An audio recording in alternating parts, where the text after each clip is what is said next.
Hello, welcome back to another shop update prep video. In this one, we're going to be printing and trimming a new art print, stickers, and a bookmark for my fall shop update.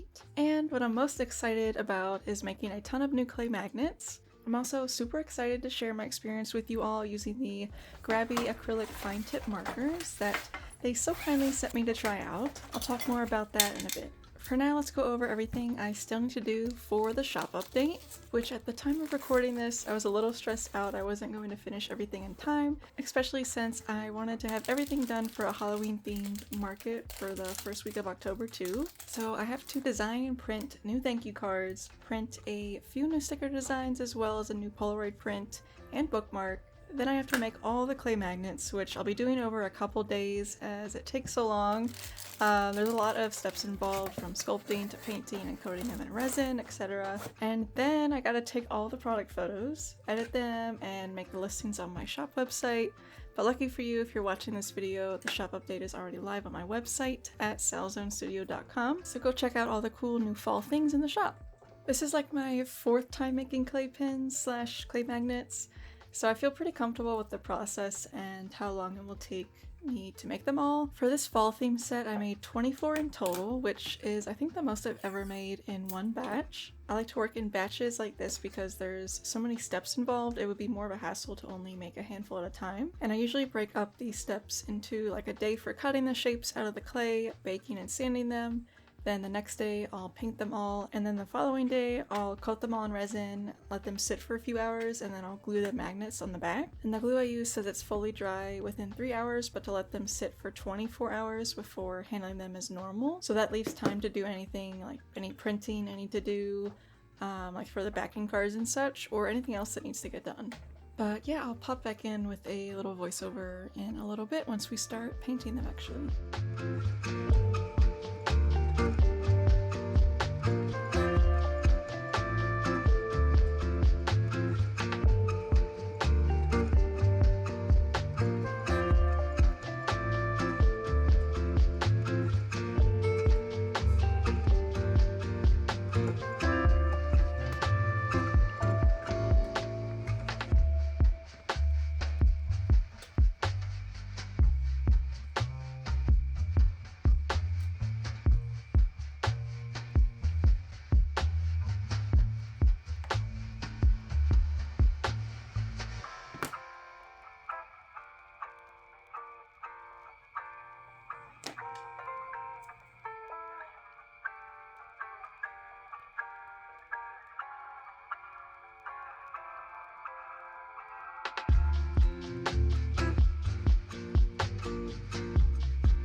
was just trying to figure out how the colors are like numbered or named, and I figured it out. So on this little chart here, it's actually just labeled with names, no numbers, but on the markers themselves, there's no actual name, like color name on the marker, but there is a number on the top, like the top of the lid here.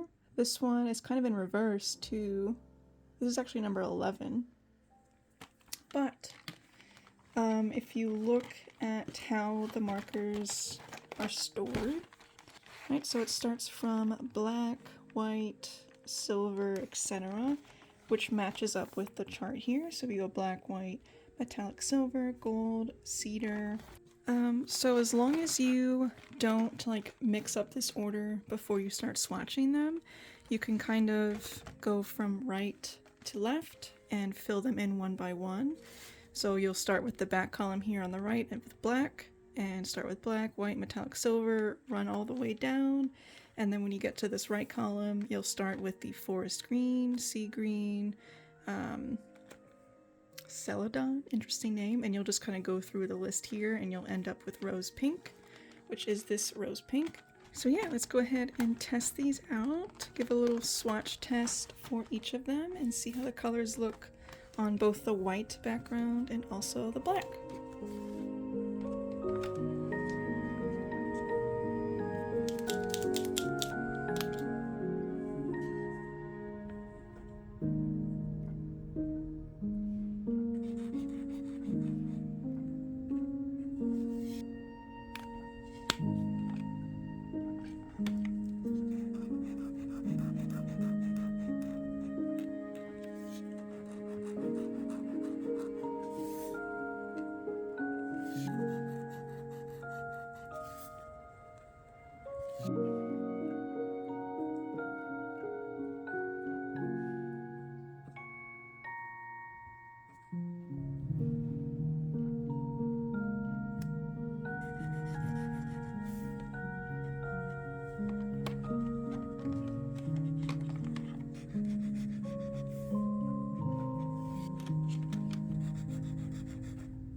One thing I already really like about these markers, little paint markers, is the tip is actually really sturdy.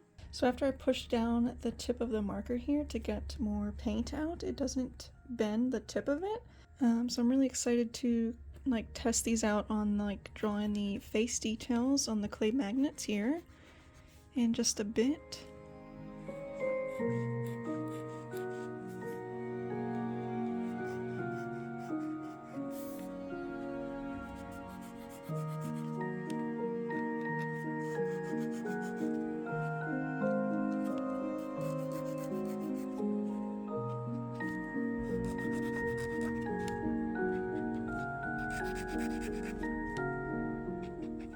Had a little bit of an oopsie here with the cantaloupe color. I shook it without the cap on, and as you can see, it definitely put out some dots, so don't shake them without the caps on.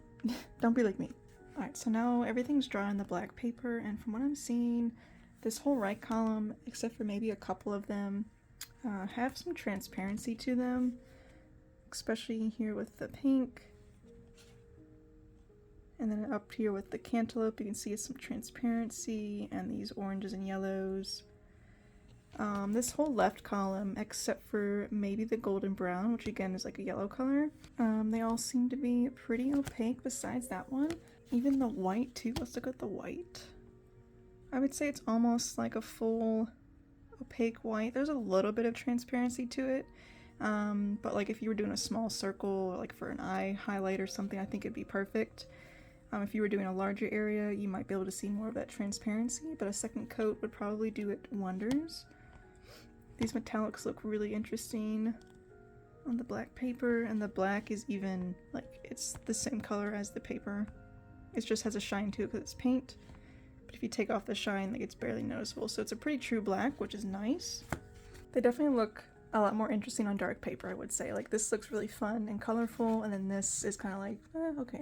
So if you were gonna like number these yourselves, I would recommend like writing on the caps or using a little tape on the cap, writing your number on it, and just number them yourselves, like 1 to 28, because there's 28 markers in the set. I'm also going to go ahead and swatch them on this little card.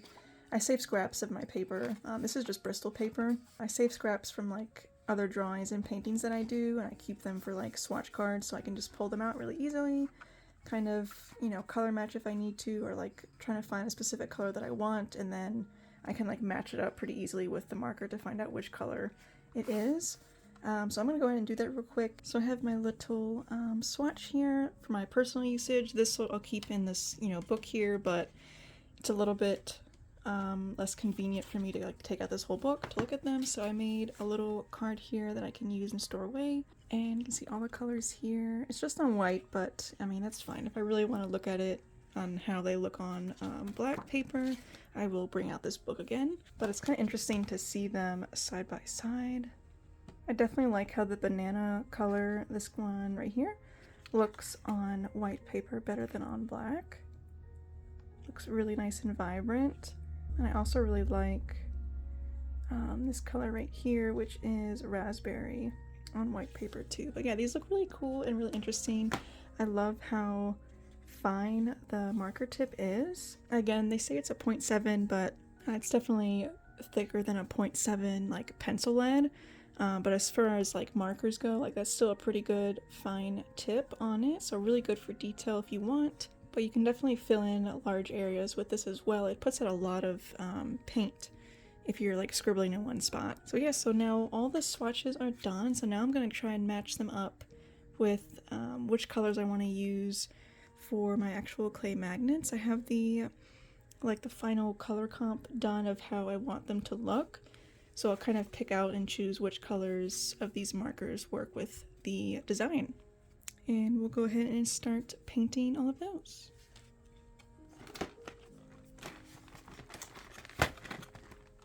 Alright, so I have my little painting set up here. Everything I need to paint will be over here. As I finish, I'll kind of put them on this parchment paper. This is kind of where I'll be working on each piece. And my little Stay Wet palette DIY version. It's literally just wet paper towel with a sheet of parchment paper on top. My tea, it's Arizona green tea, I love this stuff. 2 water rinsing stations for my brushes, a whole bunch of paints. My reference is up here, which is blown out because the camera, and then I'm watching Gilmore Girls over here, of course, giving some fall vibes here. But yeah, so now we're gonna go ahead and start painting all the base coats, like the base colors, and then we'll go on top with painting all the details with the Grabie acrylic markers. Sorry for the crappy video clip before, but I wanted to show a larger view of my workspace as I paint all the clay pieces. Having 2 computer monitors is so helpful. I can put my references I need on one and have like a show, movie, or YouTube videos to watch on the other while I sit and work for a few hours. I'm so used to having 2 monitors, I can't even like think about going back down to just one. Anyways, so you can see I'm just using like basic acrylic paint out of tubes that I will mix if need be to get the colors to match my designs that I made in Clip Studio Paint. Since I'm going to be testing out the Grabie acrylic markers for all like the detail work, I want to get all the base coats done using a brush so that I can clean up my workspace a bit and like switch over to just using the paint markers to finish the designs. I can't express enough how much easier it was to be able to draw all the face details and such on these compared to using a brush like I used to, especially when it came to drawing circles for the eyes. Using a brush to do that in the past was so difficult for me, so I was able to paint these faster than normal because I had less corrections to make. Once I started using the paint markers, it was so fun to see how quick like everything came together, and drawing on the little cat faces and the Frankenstein details were probably one of my favorite parts. Something that I wanted to try with these paint markers was to leave some of the base coat showing through, so kind of like give a sketchy or hatching texture to the piece. Like for the Frankenstein, I kind of drew the hair with hatching lines, which I think made it look pretty cool compared to just coloring it completely with solid black. This was really easy to do because I wasn't using a brush, I was using basically a marker or pen. So I'd highly recommend these Grabie acrylic markers if you want to get more like texture and a drawing-like quality to anything you paint. I do talk about some cracking of the paint in a minute from the paint marker specifically, but it didn't cause too much of a problem for me as I'm working small and was easily able to mix up a bit of normal acrylic paint and kind of like go over the cracking spots to cover it up. But I do think it's something to note about these markers. It only happened with a few colors, and it may be from not shaking the markers enough before using it, or it might just be that mixture of paint, like that color isn't that great. I'm not really sure, so let me know if you've had that problem with this brand or any other brand of acrylic paint markers. I'm curious if it's a common issue with certain colors or not.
I finally finished painting everything. I think they came out pretty close to my overall inspiration from my color comps. I did run into a few little issues with the paint markers here, mainly just like the splitting of the paint. And it happened with certain colors more than others, especially this kind of light blue. So that kind of created a little bit of an issue where I had to like hand mix a similar color to kind of go over it and fill in those cracks. But I still really enjoyed using the paint markers, especially to get like the eye shapes a little bit neater than how I used to do with just a brush. So that helped a ton. And the markers that I got, the 28 color set, had some nice pinks in them and like some nice orange and yellows that are already pre-mixed, of course. So it was really easy to just go in and, you know, pick out a pink color, pick out a yellow without having to try and mix those colors. And I can't actually mix a good pink with the paints that I have currently. And I don't really want to go out and buy more paint tubes. So I was really happy when they sent me this set. And so it had some really nice color ranges in here. I do wish they had a lighter blue. I wish they had a blue kind of similar to this light green, because there's 5 greens, only 2 blues. I feel like there should definitely be 1 or 2 more blues. I would kind of do away with probably like one of these 2 colors, probably this darker one, and keep the lighter one, just to get another blue in there, because I definitely felt limited when choosing blues. But overall, I think it's a really great set, especially to start out with. And the fine tip was really nice. You get some pretty nice thin lines. So it was really great for drawing little details on the cat faces and such. I had a much easier time this time around doing all the detail work as opposed to just trying to do it with a brush. So I'm really excited to do more sets of these. And now we have to coat them all in resin to make them all shiny and protective, and then put the magnet backs on them.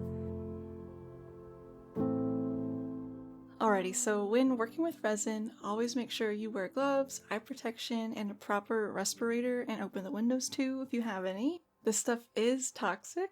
A clear sign you aren't using proper PPE is if you get like a headache while using this stuff.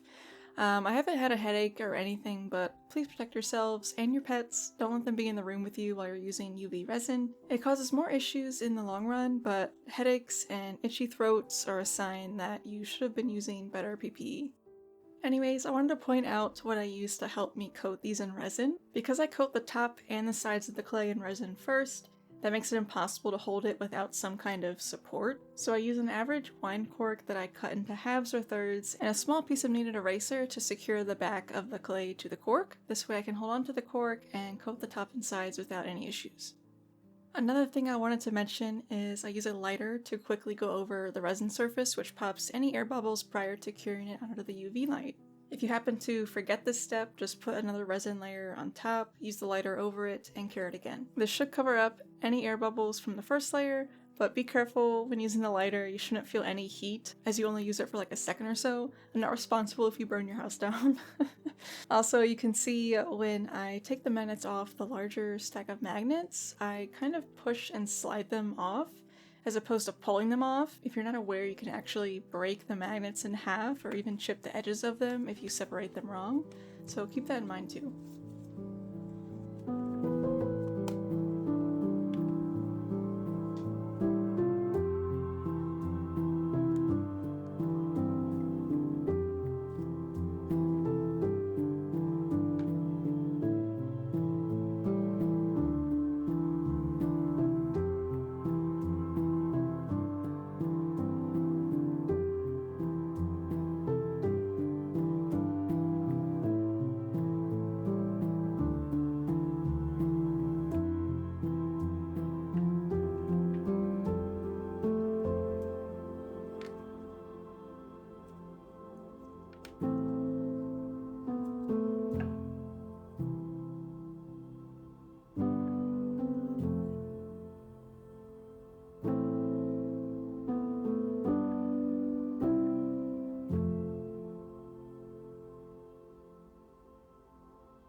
to show a little bit of the designing process for this new thank you card that I'll be giving out in all my shop orders for the next few months. I wanted to draw another jungle themed illustration again, like my old design, but this time I wanted it to be like a very dense, like green jungle.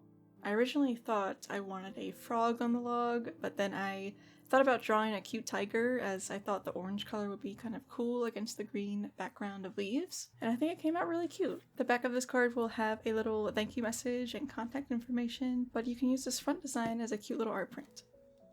I had to laminate several bookmark and sticker sheets, and I had a stack of bookmark restocks that I needed to round the corners on, and I dread the process of rounding the corners because I have to do them one by one with the punch that I have, and it hurts my thumb after a few of them. But bookmarks are one of my best sellers and I want to continue making them myself, but I'm at the point where I kind of want to invest in a more industrial corner rounder. Not only would it save me time, but also my poor thumb, so I think I might look into getting one this Black Friday.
here's everything from this little shop update for fall and kind of like a little bit of a Halloween drop too. So I have this cute new bookmark. The back looks like this. So this will kind of like stick out of your book if you want. And a new little poison, I'm calling it like a poison pop, lollipop kind of sticker. And then we have this little ghost chicken. This will be the freebie sticker, little spooky Halloween candy. And these are how I package the Polaroid prints for my markets too, just so they're easy to give out to people one at a time. But this is how it looks without the packaging. And I always sign the backs on all my prints, but this will look really cute, kind of hanging up somewhere. I usually keep mine on like a little string of fairy lights by my desk. So there's 3 little cats in different Halloween costumes, and they're getting their picture taken in this little like Polaroid style. And then we have the new thank you card. Here's the front, cute little tiger kitty in a jungle, and the back, little snail design. I love snails, and just some contact information and places to find me. And then of course all of the magnets that you watched me make. You guys have to let me know which one are your favorites. I did a whole bunch of cats. I think I did 10 total this time. Cats seem to be very popular and I love making them, especially because I love cats too. This is like a little orange tabby. It's kind of like a peach tone though. It's not quite as orange as say the pumpkins. So keep that in mind. Little calico kitty. And we have like a tuxedo or just like a patched, spotted cat. Couple black ones. I really like these little skulls too. They're little circle magnets. Some pumpkins.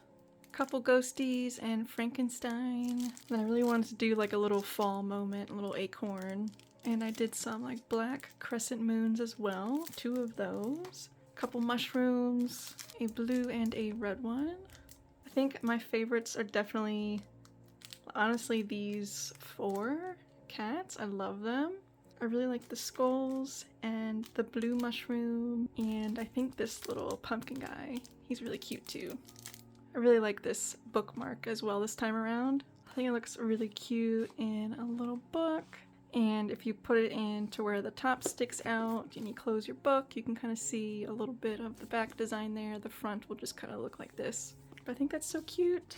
But yeah, thank you guys so much for watching me make all this cool new stuff for my shop. I hope you guys were able to either get something done alongside me or just enjoyed watching me make some new stuff. Again, let me know which new product is your favorite, what you're excited about, and if you have any ideas for what I should make next, especially when it comes to magnets or clay pins, let me know what you guys would like to see. And yeah, thanks for watching!